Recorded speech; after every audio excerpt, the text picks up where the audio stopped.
Hello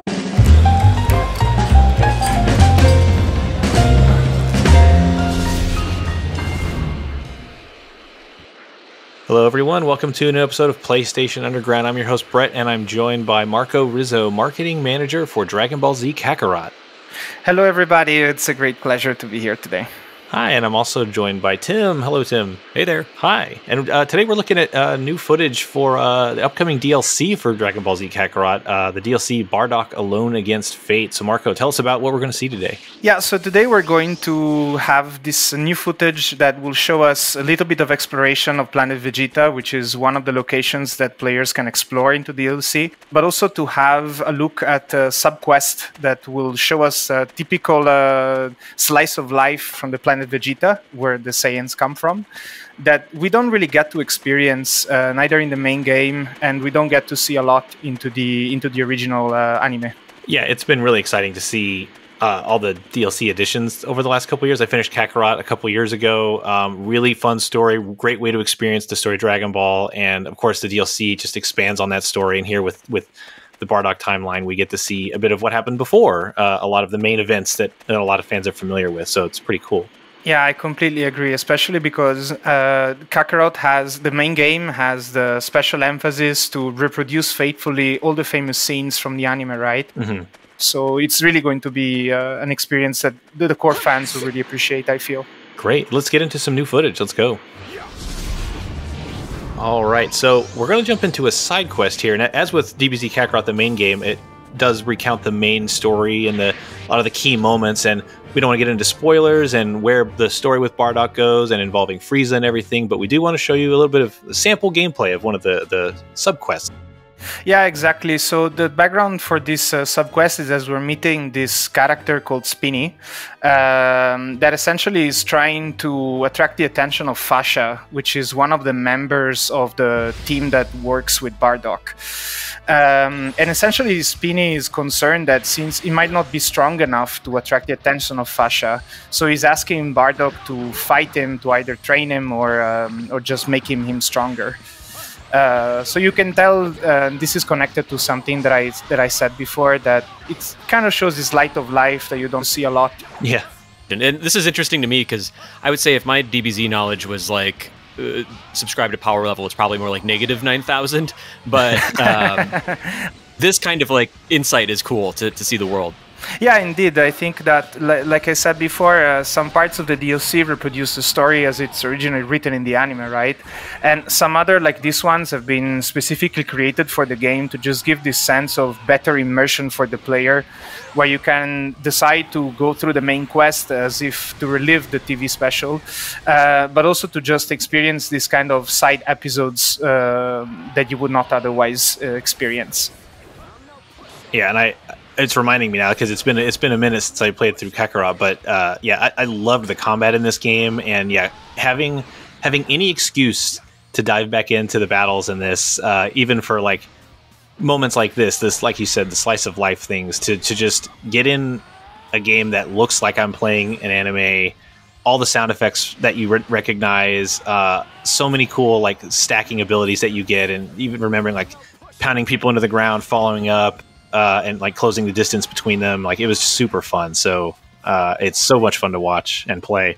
Yeah, I completely agree. And you can also get to do these very typical attacks that we see right now, where it's the consecutive energy blaster, like one of the signature things, the signature attack that happens in Dragon Ball. And the game really allows you to do them in a very, let's say, intuitive way. And I really agree with everything, like all the sound effects, it really makes you feel like you are inside the anime and you're super faithful to what's going on. So if I'm reading this correctly, is Spinny going to ask Bardock to just get another fight and push him even harder?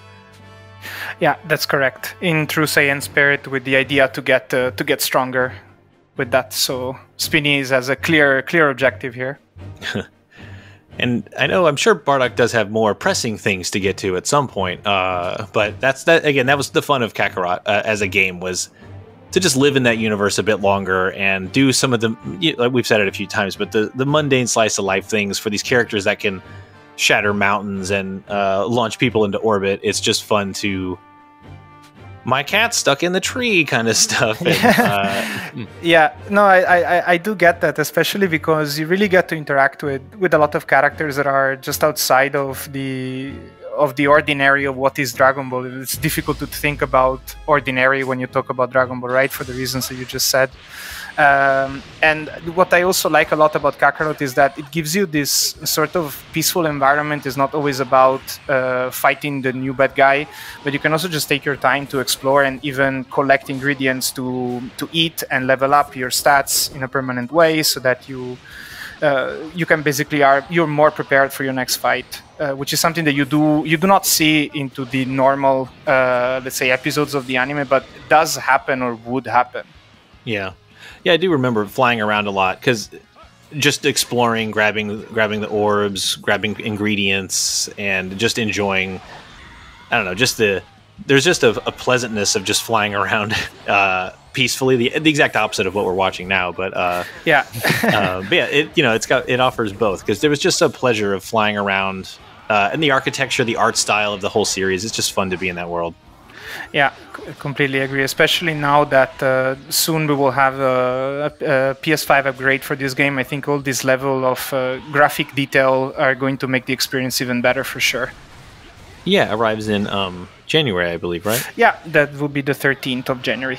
Yeah, and there he goes. And there we go. Bardock shows that he's still the apex fighter.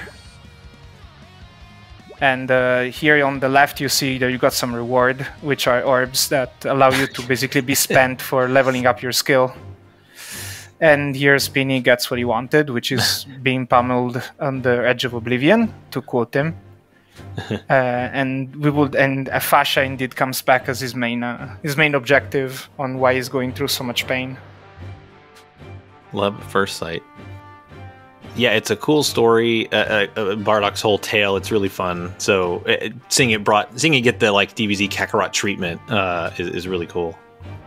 Yeah, absolutely. Especially because indeed there is a lot of emphasis into this game for replicating the famous scene, right? And I really think that this DLC gets the job done in that sense. Are we on our way to learn about Fasha's side of the story? Then? Yes, exactly. Yeah. And here, while we're flying over the Frieza Force base, which is one of the locations that you can experience in this DLC alone, you see in the top right corner all these blue icons are actually other subquests that you can take. So this is just one of the many that were added to add this kind of alternative routes that the players can take to experience the Dragon Ball world. All right, let's see what she's got to say. Yeah, we will soon know. And the dear Bardock is just going to tell us how was the experience of the from his side of the situation. So I beat this guy up. Seems cool. Yeah. Yeah. It is rare to see so many Saiyans just sitting around chatting. Yeah, just indeed. No, I really like this angle, because even though if you think that the very first villain of the main game, so not the DLCs, is the brother of Goku, which is another Saiyan, right? People get very scared and very, how do you say, they're really astonished by the fact that there is another Saiyan like Goku, and afterwards there's Vegeta and Nappa, right? So other two Saiyans, just to reinforce that. And here, no, you're just walking among them, and it's perfectly normal. And this is also one of the beauties of the fact that this is getting brought to a DLC and a video game. So we talked about the PS5 update coming in January. When is Bardock Alone Against Fate DLC dropping? At the same time. Same time? Yeah. Cool, coming to PS4 and PS5. Correct.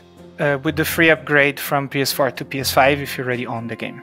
Right, for the main Kakarot game. That's correct, yes.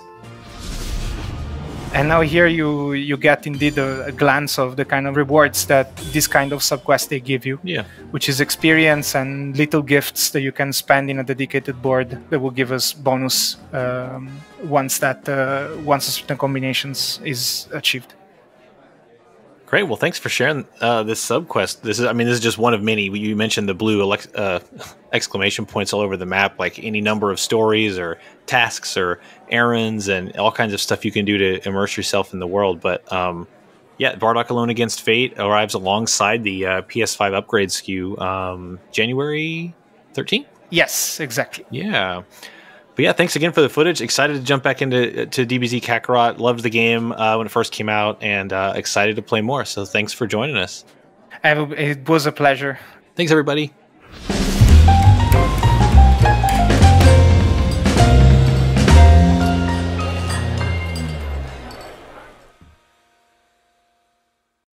PlayStation